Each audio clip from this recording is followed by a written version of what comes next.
Welcome back to day number 6 of 12 Days to Clarity.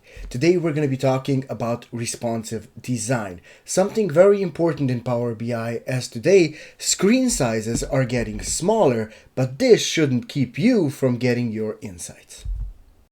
Now let's see what we have on offer in Power BI.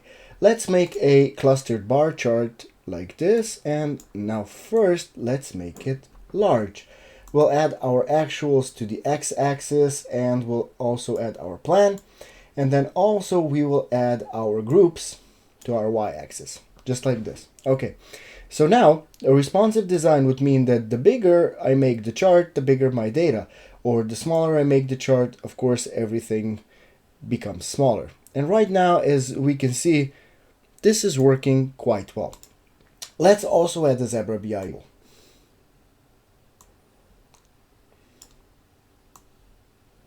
Okay, make it bigger, and now I'll add my actuals to my values, my plan to plan, and of course our groups to our categories, just like this.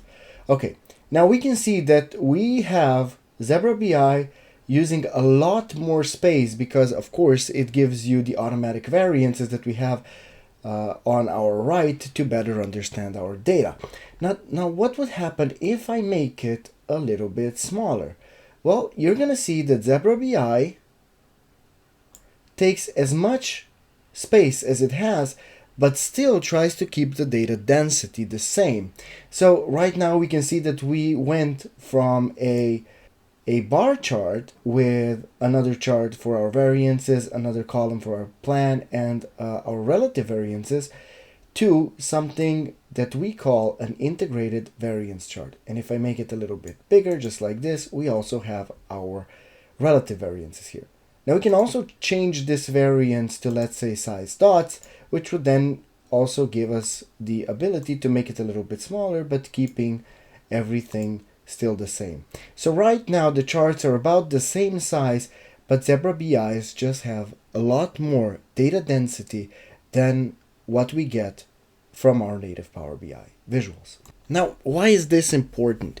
It's very important because especially on a mobile view, we need to focus and really see the differences. If you imagine this difference now looks pretty small, and in this case I can't even tell whether we're above plan or below plan. It's really hard to tell even with audio here, but I can see it right on Zebra BI perfectly. So on audio we're actually higher than plan, and here there's actually seems to be no difference. Anyway, it's great to see that even in native Power BI, responsive design is something that works. Now let's talk a little bit more about mobile reporting. Today, a lot of us already get our content primarily on our mobile phones, but this trend is also translating to us reading our reports more and more on our small screens. So when creating your next mobile report, one good tip that I would give you is create a separate report for your mobile viewing.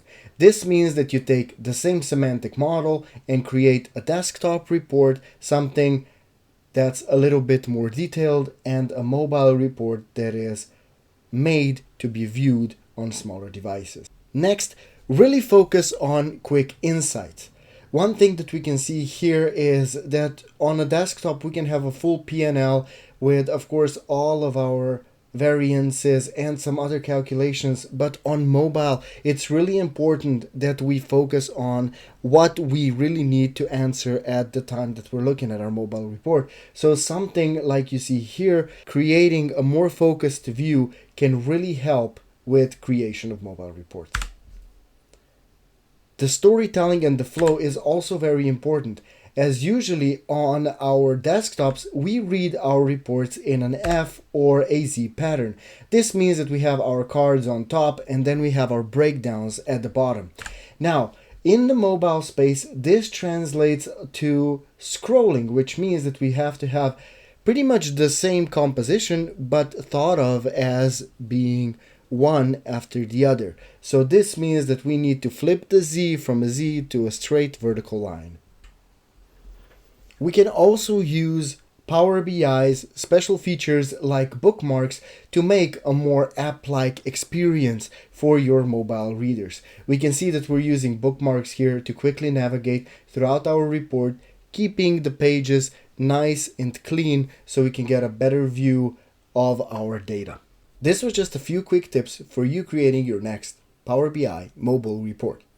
However, if you're interested in the topic, you can find a link to a video, a webinar we just did on this topic where we go into a little more detail. Watch it from the description below. Now I have to be honest, quite a lot of our templates are made for a desktop viewing experience. However, if you want to practice and make them mobile, I'll be glad to hear how you did in the comments. I would recommend you start with our P&L report, our sales dashboard, or our manufacturing dashboard. Give it a shot and tell us how it went in the comments below. And if you already have mobile reports or think about creating some more, do try out Zebra BI and see how much the data density that comes with having IBCS certified visuals can really help you when creating the true mobile experience. Thank you for watching day number 6 of 12 days to clarity, and I'll see you next time.